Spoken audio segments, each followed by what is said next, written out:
Hello and welcome back everyone. Today we're going to be going over a quick tutorial on how to use the gun in the air-to-ground role with the A-18C in DCS World.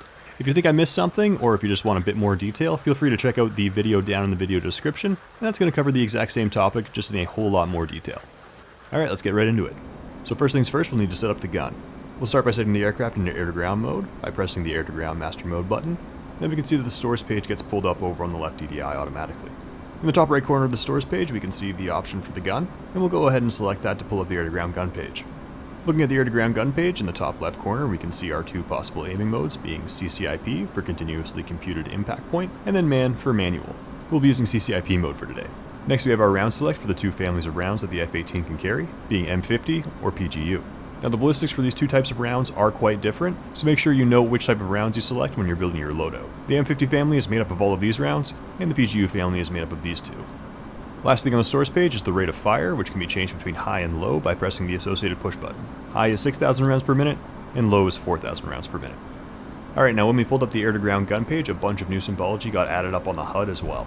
Starting in the middle, we can see the reticle, and because we're in CCIP mode, the pipper dot in the center denotes the round's predicted point of impact. Also in the center of the HUD is the pull-up queue, and over on the right side of the HUD we can see our currently selected weapon, our selected aiming mode, and the number of cannon rounds we have remaining.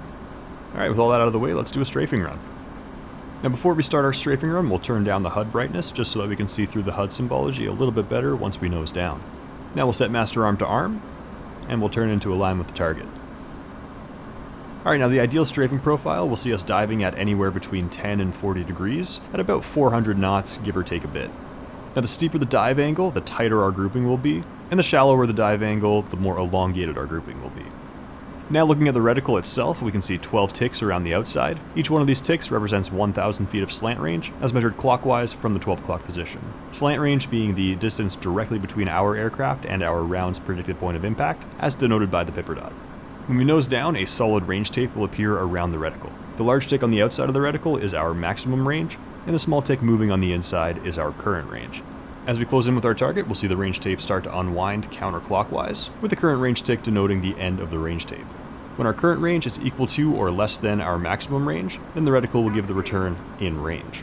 Now once we're in range, the pipper dot will want to climb up within the HUD, so it's best to place the pipper dot just in front of your target, and then let the reticle climb its way up to the target. At this point, make any small adjustments that are needed to put the pipper on the target, and when the pipper's on the target, go ahead and pull the trigger.